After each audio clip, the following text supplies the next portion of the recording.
Hello everyone, आप सब कैसे हैं। मैं उम्मीद करता हूं कि बहुत अच्छे होंगे और अपनी पढ़ाई को बहुत अच्छे से कर रहे होंगे। मैं Akash Kumar Badana ICT virtual classroom में आपका बहुत बहुत स्वागत करता हूं मेरे प्यारे बच्चों। जैसा आपको पता है मेरे प्यारे बच्चों, बेसिकली हमारी आपका जो है 10th क्लास है। 10th क्लास में हम लोग पॉलिटिकल साइंस देख रहे हैं और इसी पॉलिटिकल साइंस के अंतर्गत मेरे प्यारे बच्चों हम लोग बात कर रहे हैं सत्ता की साझेदारी को हम लोग पढ़ रहे थे। सत्ता की साझेदारी के अंतर्गत दो देशों के उदाहरण को हमने पढ़ा। एक हमने बेल्जियम का जो एग्जाम्पल है उसको पढ़ा और बेल्जियम के एग्जाम्पल के बाद हम लोग श्रीलंका के जो एग्जाम्पल है उसको पढ़ा। हमने श्रीलंका को देख लिया, श्रीलंका की क्या स्थिति थी। उसके बाद हमने उससे पहले बेल्जियम को देख लिया था। ब्रुसेल्स बेने फ्लेमिंग जो भाषा थी उन दोनों की भाषा को पढ़ चुके थे। फिर उसमें दिखाया गया कि कैसे बेल्जियम ने बहुत अच्छी समझदारी कर कर उसने अपने यहाँ सब लोगों को समान रूप से सभी संस्कृति और क्षेत्रीय जितने अंतर और आपका विविधता थे उसको उसने स्वीकार कर लिया। ठीक। और संविधान में 4 रिफॉर्म भी किए और बहुत ऐसा किया कि भाई यहाँ हमारे देश में रहने वाले किसी व्यक्ति को बेगानापन महसूस ना हो या उसे अलगाववाद जैसी चीजें ना लगे। उसने वो सारी चीजें कर दी और बेल्जियम मॉडल को लेके आया। तो बेल्जियम मॉडल कितनों ने पढ़ा घर जाकर, एक बार मुझे बताइए कितने बच्चों ने घर जाकर बेल्जियम मॉडल को पढ़ने का जानने का प्रयास किया है। बताइए आप मुझे।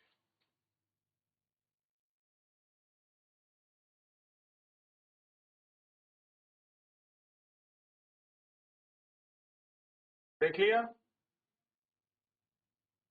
संविधान में यह स्पष्ट बात का प्रावधान भी है कि कैसे कुछ करेंगे। तो उधर हमने यहाँ तक देख चुके थे, यहाँ से आगे पढ़ना है। केंद्रीय और राज्य सरकारों के अलावा यह आपके तीसरे स्तर की सरकार भी काम करती है जो लोकल लेवल पर होती है। देखिए, एक हो गई सेंट्रल लेवल पर, एक हो गई स्टेट लेवल पर और एक कहाँ होती है, एक होती है लोकल लेवल पर जो हमारा ग्रामीण क्षेत्र है। ठीक इसी तरह से हमारा सत्ता का सेपरेशन है, यानी कि सामुदायिक सरकार, सरकार का चुनाव एक ही भाषा बोलने वाले लोग करते हैं। डच, फ्रेंच, जर्मन बोलने वाले समुदाय चाहे वो भी करते रहते हो, समुदाय सरकार को चुनते हैं। सरकार को संस्कृति, शिक्षा और भाषा के मामले में फैसला लेने का अधिकार है। आपको बेल्जियम का मॉडल कुछ जटिल सा लगता है लेकिन निश्चित रूप से जटिल है। खुद बेल्जियम में रहने वाले लोग भी यह व्यवस्था बेहद सफल थी। इसी मुल्क में गृह युद्ध की आकांक्षाओं पर विराम लगाया गया। क्या क्या लगा है? इसमें क्या लगा है? विराम लगाया गया है। वरना गृह युद्ध की स्थिति बेल्जियम में भाषा ही आधार पर तो टुकड़ों में बंट जाता।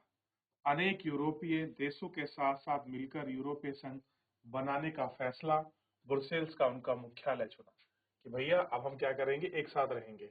ऐसे अगर तोड़ देंगे तो आप देखिए गृह युद्ध सुलझ जाएगा। भाई गृह युद्ध का मतलब है देश के अंदर जो आपकी लड़ाई होती है वो आपका गृह युद्ध ही होता है। तो कोई कहता है कि ये फ्रेंच वाला बनाओ, कोई कहता है ब्रुसेल्स वाला बनाओ, कोई कहता है उस तरीके का बनाओ। तो ये सारी दिक्कत जो है इनको देखने के लिए मिलती। ठीक, इस वजह से ये सारी चीजें होती। ठीक है ना।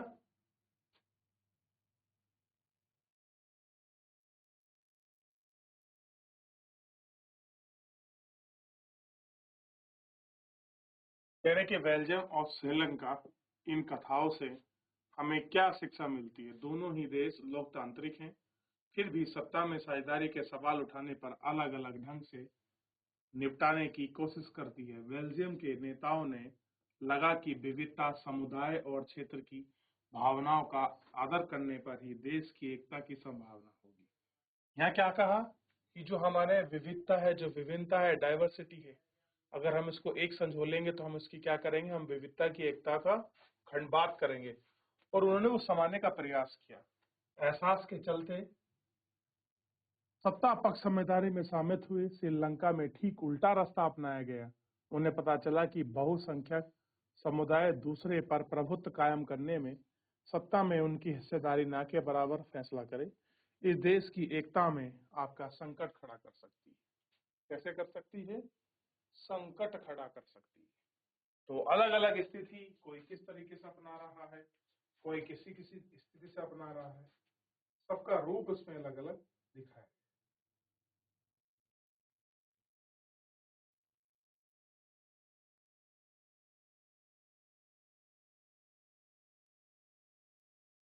सत्ता की साझेदारी क्यों जरूरी है? इस प्रकार सत्ता के बंटवारे के पक्ष में दो तरह के तर्क दिए जाते हैं। पहला, सत्ता का बंटवारा ठीक है क्योंकि इससे विभिन्न सामाजिक समूह के बीच टकराव का आदेश कम हो जाता है। कह रहे कि अगर आप सत्ता का बंटवारा कर दोगे, चीजों को, पावर को, जो पॉलिटिकल पावर है, आप उनको सेपरेशन कर दोगे, तो जो आपके सामाजिक समूह हैं, उन सामाजिक में टकराव का जो अंदेशा है वो क्या हो जाएगा, कम हो जाएगा।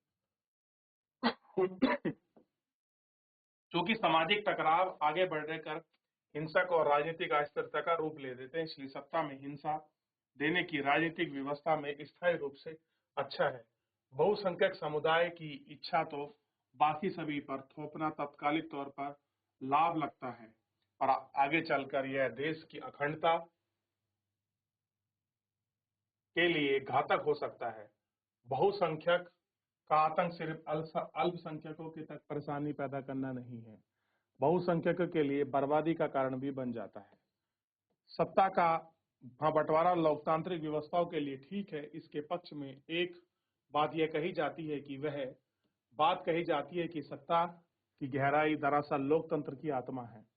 लोकतंत्र का मतलब यह होता है कि जो लोग इस शासन व्यवस्था के अंतर्गत हैं उनके बीच सत्ता का बंटवारा किया जाए। ये लोग इसी ढर्रे से रहते हैं, इसलिए अवैध सरकार वही है जिसमें अपनी भागीदारी के माध्यम से समूह का शासन स्थापित कर सके।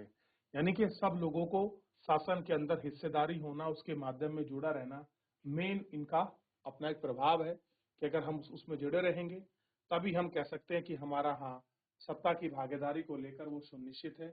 उसी के आधार पर हम लोग ये सारी चीजें हमको दिखाई दे रहे हैं। क्लियर है? ये भाग रूप में हमें सत्ता के रूप में देखने के लिए मिलता है। ठीक,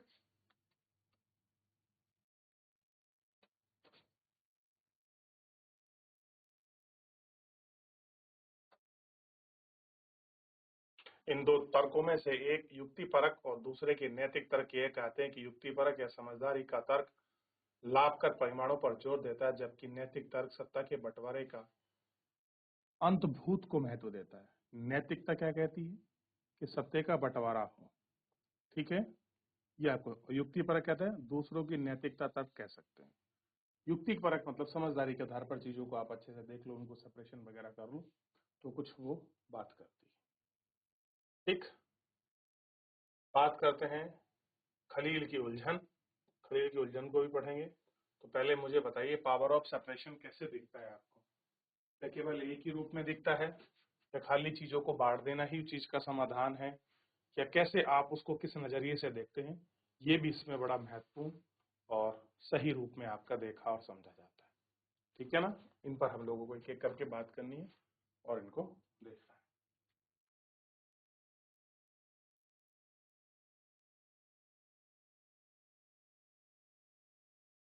अब देखिए खलील की उलझन, जैसा कि होता आया है कि इस बार विक्रम रात में खामोशी में मोटरसाइकिल चलता जा रहा है, बहुत बेताल उसकी सीट पर बैठा है। हमेशा की तरह इस बार भी वह सोच रहे कि विक्रम की नींद ना आ जाए, बेताल ने उसे कहानी सुनाना शुरू कर दिया। अच्छा, आपने कहानी सुनी है विक्रम बेताल की? बड़ी फेमस कहानी है। और विक्रम बेताल की कहानी अगर आप पढ़ोगे तो जो उज्जैन है, मध्य प्रदेश में फिलहाल उज्जैन देखिए आप, उज्जैन के राजा थे विक्रम। तो बेताल एक आपका प्रेत जैसा था जो उनको हर जगह उनकी हेल्प करता था, उनको कहानी सुनाता था और उनको बताता था, और वो सारे क्वेश्चन उससे ही पूछते थे। बेरूत शहर में खलील नामक एक आदमी रहा। उसके माँ बाप अलग अलग समुदाय के थे। उसके पिता ऑर्थोडॉक्स ईसाई थे। ऑर्थोडॉक्स का मतलब रूढ़िवादी, जिस तरह का ईसाई परंपरा रूढ़िवादी चलती आई उसी तरह को मानने वाली। माँ क्या थी? आपका सुन्नी मुसलमान थी। आधुनिक शहर के लिए ये कोई अनूठी बात नहीं थी। कह रहे अगर मॉडर्न शहर है तो ये इस तरह का कोई ऑर्थोडॉक्स फैमिली में कोई क्रिश्चियन होना, कोई मुस्लिम होना, कोई पंजाबी सिख होना या मुस्लिम होना कोई बहुत बड़ी बात है नहीं। लेबनान में अलग अलग समुदाय के लोग रहते हैं। राजधानी बेरूत में जाकर बस गए और साथ रहे। मेल जोल होते ही गृह युद्ध में एक दूसरे के साथ लड़े। खलील एक एक चाचा आपका लड़ाई में मारा गया, यानी गृह युद्ध हुआ और वहां उनका खलील का चाचा मारा गया। गृह युद्ध में गृह युद्ध की समाप्ति के बाद लेबनोन के सारे नेता एक साथ मिलकर विभिन्न समुदाय के बीच सत्ता के कुछ बुनियादी नियमों पर सहमत हुए कि भैया कुछ सत्ता के कुछ आपके बुनियादी नियम बनाते हैं। इन नियमों के अनुसार यह तय हुआ कि देश का राष्ट्रपति मेरोनाइट पंथ का आपका कोई कैथोलिक ही होना चाहिए। क्या निश्चित किया कि अगर देश का प्रेसिडेंट बनेगा तो जो आपके मेरोनाइट पंथ है, कोई वहां रहा होगा उन्हीं में, वहां क्रिश्चियन में, वो ही बनेगा। ये उन्होंने ऐसा डिसाइड किया। सिर्फ सुन्नी मुसलमान ही प्रधानमंत्री हो सकता है। अब नियम बना दिया आगे के लिए कि सुन्नी ही क्या होगा, आपका प्रधानमंत्री होगा, यानी कि शिया मुसलमान नहीं चलेगा, सुन्नी। उप प्रधानमंत्री पद ऑर्थोडॉक्स ईसाई और संसद के अध्यक्ष शिया मुसलमान होंगे। तो शिया मुसलमानों को क्या पद मिला वहां, आपका पार्लियामेंट के जो अध्यक्ष होते हैं उनको वो मिला, और उप प्रधानमंत्री किसको बना दिया गया, ऑर्थोडॉक्स ईसाई को। यह समझौते के अनुसार आगे ईसाई फ्रांस के संरक्षण की मांग नहीं करेंगे और मुसलमान भी पड़ोसी सीरिया के साथ एकीकरण की मांग को छोड़कर सहमत हुए। जब ईसाई और मुसलमानों के बीच यह समझौता हुआ तब दोनों की आबादी बराबर थी। बाद में मुसलमान स्पष्ट रूप से बहुमत में आ गए और दोनों पक्ष अभी भी उस समझौते का आदर करते हुए उसे मानते हैं। सोचिए, भले ही जो आपका मुस्लिम कम्युनिटी है वो बढ़ गई, लेकिन जो उस समय जो आपका समझौता हुआ था उसी समझौते का आदर वो लोग आज तक करते चले आ रहे। तो हर जगह अलग अलग नियम, रूल्स और समझौते के अनुसार जो फैसले हुए, बहुत कंट्रियां उनको मानती हुई, करती हुई चली आ रही। ठीक, और ये हमको दिखाई दे।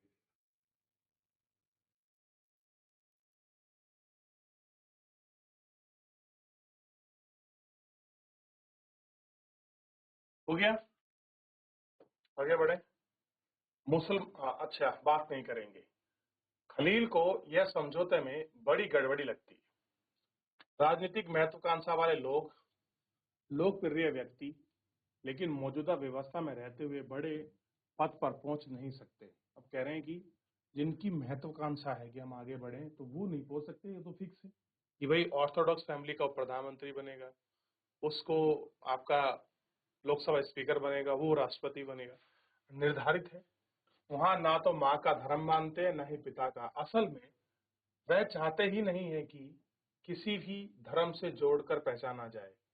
उसे समझा नहीं आता कि लेबनान में सामान्य लोकतांत्रिक तरह क्यों नहीं चल सकते। कह रहे जो आपका लेबनान है, लेबनान में और देशों की तरह जो सामान्य स्थिति है, यहाँ ऐसे क्यों नहीं चल सकते। हम हमेशा क्यों किसी को धर्म के साथ जोड़कर देखना चाहते हैं। सिर्फ चुनाव कराइए, हर किसी को चुनाव लड़ने की आजादी हो, जिससे वोट मिले वह राष्ट्रपति बन जाए, भले ही वो किसी समुदाय का हो। लेकिन उनके जिन बड़े बुजुर्गों ने गृह युद्ध देखा है, उनका कहना है कि मौजूदा व्यवस्था शांति की सबसे अच्छी गारंटी है। ठीक, अब कहानी खत्म नहीं हुई। टीवी टावर के पास पहुंच गए, वे रुक सकते हैं। बेताल ने जल्द ही कहानी खत्म की और अपना सवाल विक्रम से पूछा, अगर आप लेबनान का कानून फिर से लिखने का अधिकार होता तो आप क्या करते? पुरानी व्यवस्था ही चलने देते या आप कुछ नए करते? बेताल विक्रम अपनी बातचीत समझौते को दोहराना नहीं भूला और अपने दिमाग में स्पष्ट जवाब है कि आप फिर भी नहीं बताएंगे क्योंकि आपकी मोटरसाइकिल जमा हो जाएगी और आप आगे नहीं बढ़ पाएंगे। ठीक, करा का जवाब नहीं दिया तो मोटरसाइकिल जब्त हो जाएगा, आगे नहीं बढ़ पाएंगे। तो आप चाहकर भी इसका जवाब नहीं देंगे। ठीक,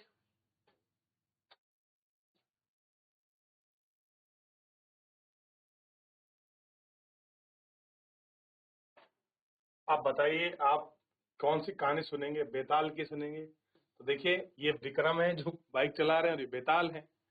यानी कि हर देश, हर क्षेत्र, हर महाद्वीप के अलग अलग देशों में जातीय, धर्म, भाषा, बोली के आधार पर कहीं न कहीं कॉन्फ्लिक्ट हुए हैं, गृह युद्ध चले हैं, उनको समाप्ति हुई है और अपनी सुविधा और सुख के अनुसार लोगों ने समझौते किए हैं। उसी के अनुसार उन्होंने अपने आप को बनाकर रखा है कि कैसे हम लोग इसको सुविधायुक्त कर सकें, सुविधाजनक के रूप में हम उसको देख सकें। इन चीजों को उन्होंने प्रारंभ किया है, उनको उन्होंने देख लिया है। ठीक, इसी आधार पर ये सारी चीजें आपका सुनिश्चित की गई हैं। ठीक, और इसी को हम देखेंगे और इसी पर सारी बात करेंगे। तो फिलहाल इतना ही रखेंगे। सत्ता साझेदारी का जो रूप है हम लोग नेक्स्ट लेक्चर में लेंगे। तो एक बार पीछे पूरा देख लीजिए, किसी को कोई डाउट, कोई क्वेरी किसी प्रकार की रह गई हो तो आप मुझसे पूछ सकते हैं, कैसा स्वरूप है, क्या चीजें हैं।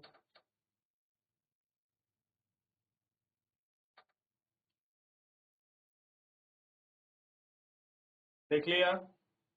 अच्छा, एक शब्द आता है बहुत बार, एथनिक, बहुत बार पढ़ा भी है। एथनिक को देख लेते हैं। एथनिक मतलब जातीय, ऐसा सामाजिक विभाजन जिसमें हर समूह अपनी संस्कृति को अलग मानता है। कैसा रखता है? अलग। संस्कृति के आधारित सामाजिक विभाजन है, किसी जाति का समूह सभी सदस्य मानते हैं उनकी उत्पत्ति समान पूर्वजों से हुई है, इसी कारण शारीरिक बनावट और संस्कृति एक जैसी है। जिनके कहते हैं कि हमारे पूर्वज एक हैं और उनकी संस्कृति और शरीरों की बनावट एक है। ऐसा समूह समुदाय का राष्ट्र को मानने वाले में एक ही राष्ट्र की भावना होती है। और आपने देखा होगा, इसको बड़ा स्पष्ट आप समझ सकते हैं। एथनिक जो आपकी चीजें होती हैं उनको देखना भी चाहिए, क्योंकि एथनिक में आप जानते हैं कि आप यूरोपियन को लोगों को देख लीजिए, यूरोपियन के साथ जो अफ्रीकन है आप उनको देख लीजिए, एशियन को देख लीजिए, जो आपका ईस्ट वाले चाइना वाले लोग हैं आप उनको देख लीजिए, और गल्फ कंट्री के लोग हैं उनको देख लीजिए, मेडिटेरेनियन वालों को देख लीजिए, और जो एशिया में रह रहे हैं उनको देख लीजिए। आपको अंतर देखने के लिए मिलेगा उनके जो बॉडी फीचर्स में। क्लियर है? तो फिलहाल मेरे प्यारे बच्चों, आज के इस लेक्चर में इतना ही करेंगे, मिलेंगे नेक्स्ट लेक्चर में। तब तक अपना ध्यान रखिए, स्वस्थ रहिए, अपनी पढ़ाई को बहुत अच्छे से करते रहिए, और मुझसे जुड़ने के लिए आपका बहुत बहुत धन्यवाद।